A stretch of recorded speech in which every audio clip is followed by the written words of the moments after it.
있었지만 거기에 대해서 다 방안은 만들어 놨습니다만은 일단 단초를 볼 수 있으신 것은 9.19 공동성명이라고 생각을 하시면 되겠습니다. 네, 저 박홍근 박사 교수께서 말씀하신 게 약간 부분에서 말씀을 드리려고 하는데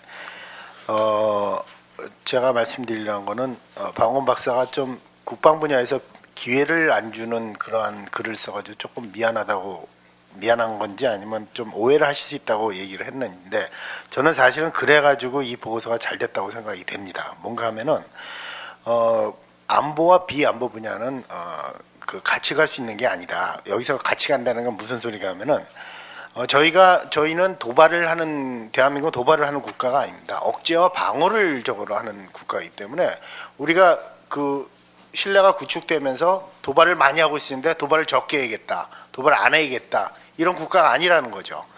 우리는 신뢰 구축이 되는 것과 상관없이 기반적으로 억제와 방어 태세를 계속 유지하는 것이 사실 신뢰 프로세스가 같이 갈 수 있는 굉장히 좋은 방법이다라고 생각이 됩니다. 제가 알기로는 원래 최초의 신뢰 프로세스, 저희 박근혜 대통령이 대선 후보로 있을 때 원래 신뢰 프로세스는 국방에 관한 얘기가 없었습니다. 하지만 그 이후에 저거를 하면서 저희가 국정과제랑 그런 걸 하면서 국방에 기반을 둔 신뢰 프로세스로 진화한 걸로 알고 있습니다. 그러한 형식의 안보와 비안보 분야가 구분되어 있고 어떤 국면에도 적용될 수 있는 프로세스가 돼야 된다는 거죠. 필러 프로세스가 진전되기 때문에 대비 태세가 좀 완화돼야 된다.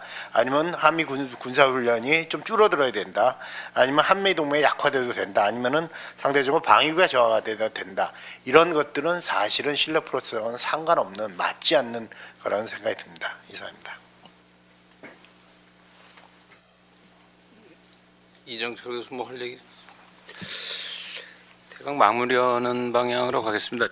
한 2, 3분만 좀 쓰겠습니다. 마무리하면서. 첫 번째로는 제가 시작부터 끝까지 또 신뢰 프로세스의 진화를 위하여 신대북 정책 제안 신자를 붙여서 이런 그 모임을 가지면서 큰 지적의 하나가 작은 개별 그림은 있는지 모르지만은 지금 큰 그림 또 총체적인 그 정책 그 입안이나 이런 면에서 조금 더 그 분발해야 되지 않겠나 이런 지적을 했습니다만 사실은 그것이 쉽지 않다는 것은 잘 압니다. 왜 그러냐면 이 보고서 자체도 제가 뭐 그 총괄적으로 같이 모였습니다만은 외교, 안보, 경제를 각자 맡아서 썼고 그것을 다시 모아서 궤도 수정을 하는 과정 속에서 그 전문가들이 읽으셔서 이미 지적이 나왔습니다만 약간 좀 다르지 않냐 얘기가 앞뒤가. 저는 그걸 일사불란하게 다 악의가 맞게 조정하려고 하지는 않았습니다.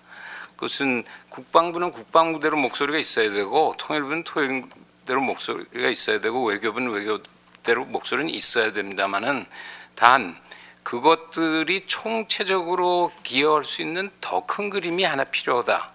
그러니까 큰 그림 속에서의 작은 그림의 그 자기 모습 정도의 조정을 하려고 최대한 노력을 했습니다만 얼마나 성공했는지는 뭐 자신은 없습니다. 그러니까 정부 차원에서도 그런 노력이 아마 유난히 절실한 때라고 생각합니다. 그 이유는 오늘 토론 과정에서 제가 정책 실무자는 실무자대로 특히 괴로워하셔야 될 파트고 이 리서치하는 분 리서치 특히 언론 커버해 주신 분들이 어떻게 커버하느냐에 따라서 아마 이것은 국내외의 그 담론이 하나로 형성되어 합의 기반이 되느냐 안 되냐에 관건이 걸렸기 때문에 언론의 세련도가 동시에 삼박자인데 뭘 세 가지 자잘한 문제들을 지적을 좀 하고 싶으냐면 국제 변수는 조금 더 학계를 포함해서 업데이팅한 연구가 필요하다. 특히 가령 왕이가 지난 그 9월 20일 날 브리킹 스피치 같은 것을 저는 굉장히 개인적으로 흥미롭게 읽었는데 가령 그런 것들을 북한을 전공하신 분들이나 이런 학계의 경우도 골똘히 좀 서로 같이 보고 토론. 왜 거기 그러냐면 신형 대국 관계의 첫 스텝을 북핵에서부터 시작하겠다고 하는 것은 대단히 중요한 의미로 받아들일 부분이 저는 있다고 생각을 합니다. 두 번째로 북한의 병진론이 새롭냐 아니냐 그 중간이냐고 하는 것도 이것도 진지하게 북한 전문가만 공부할 것이 아니라 다 같이 생각해 봐야 된다. 왜 그러냐면 이것은 조금 어렵게 얘기하자면 언어의 정치학에 걸린 문제인데, 사실은 언어를 바꾼다고 하는 것은 정치 권력과 체제의 생사가 걸린 것이기 때문에 그렇게 쉽게 언어를 선택하는 것은 아니다. 가령 김일성이 64년 5년에 3대 혁명혁명이라는 새로운 용어를 만들었고, 김정일의 입장에서 선군이라는 말을 만들었고, 병진론이라는 게 기본적으로 선군하고 같은 단어라면 왜 구태와 같은 아버지 말을 쓰지 새로운 언어를 사용하기 시작하는가는 우리가 조심스럽게 같이 공부해 봐야 될 문제 아닌가. 마지막에 가장 중요하다고 생각하는데 이 실장님이 적으신 건데, 결국 이게 9.19적인 것으로 일단 해답을 찾아볼 수 있지 않는가. 근데 9.19를 돌아가 보면 북한도 그것에 대한 해답이 있습니다. 9.19를 빠져나가는.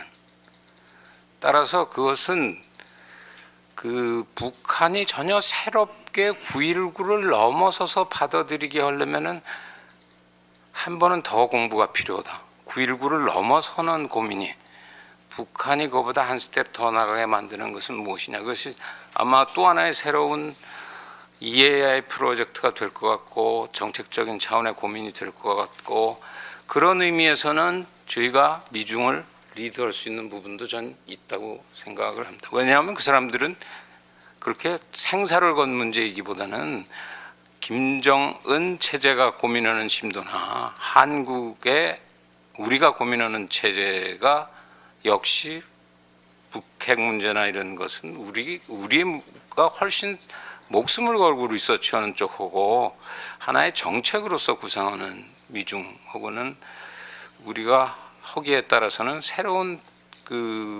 역할을 할 수 있는 부분이 있다고 생각을 합니다.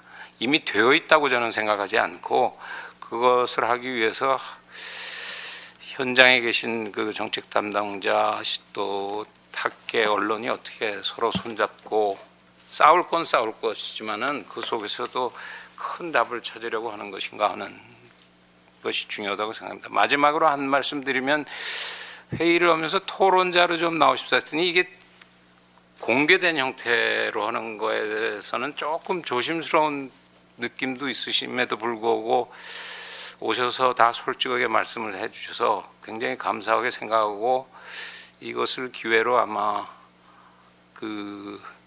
교류가 더 심화되는 것이 각 국면이 발전해가는 길이고, 오케스트라도 각 파트가 연주를 잘 해야 되지만은 결국에 오케스트라의 평가는 그 각 파트가 만들어내는 최종적인 하모니를 어떻게 엮어내느냐 파트고, 그 부분을 위한 작은 첫걸음이었다고 생각을 합니다. 끝까지 경청해 주셔서 감사합니다.